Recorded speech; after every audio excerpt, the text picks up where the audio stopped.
I hope they're not getting too impatient. Lady Westholm, I badly need your help. Fire away. Miss Quinton and I will do our best.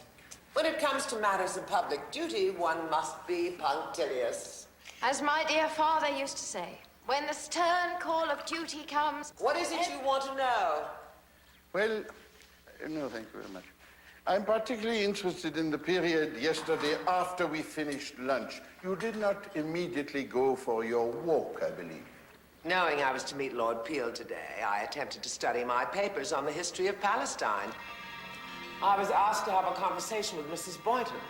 And you went? Indeed. Pardon my... what did you talk about? She started to attack me because the British do not want Mrs. Simpson to marry their king. It must be the only subject on which she and I could possibly agree. But she would not listen to me. And then? Having failed to ruffle my feathers, she picked an argument with one of the Arabs. She seemed very annoyed with him. Having servants about who cannot speak a word of English is very trying. Could you identify this man? I couldn't see his face. I had returned to my tent.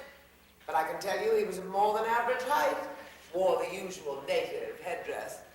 In addition, he had on a pair of torn and patched breeches, and his puttees were wound most untidily.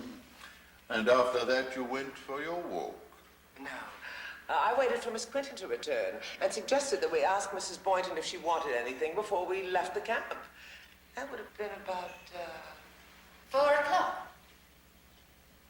4 o'clock. 4 o'clock. We're going for a walk, Mrs. Boynton. Is there anything we can do for you?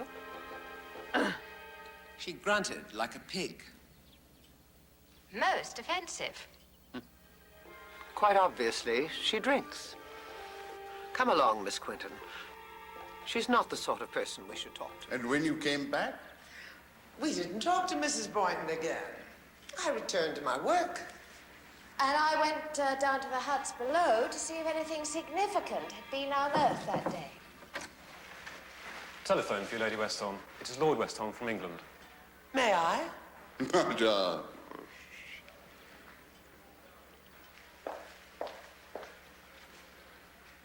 I hope the line is clearer than it was. A providential phone call. Did you actually see Mrs. Boynton speak to an Arab boy? I did see someone in white approach her. The sun was in my eyes, but I thought it might be... It might be?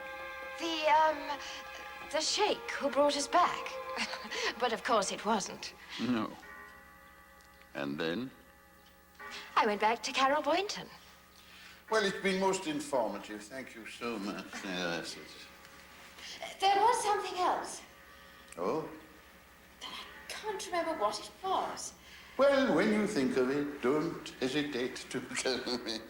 Oh, Mr. Cope and I are to go to Petra. Petra? Oh, the rose-red city, half as old as time. Roses. That's it. Something to do with roses? Roses.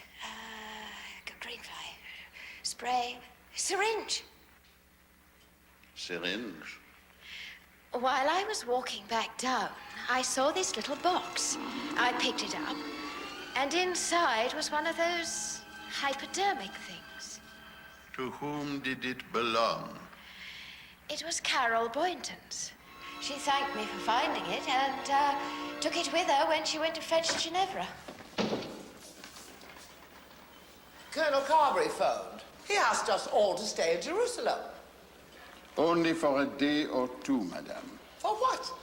You can't seriously suggest that I murdered that ludicrous Boynton woman. I'm terribly sorry, but once my investigation is underway, it's... Monsieur Poirot, I'm deeply disappointed in you. Come along, Miss Quinton.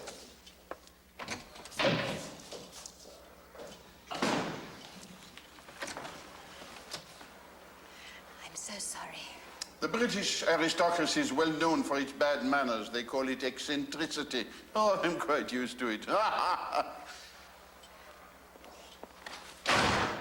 Bottoms up. Cheers.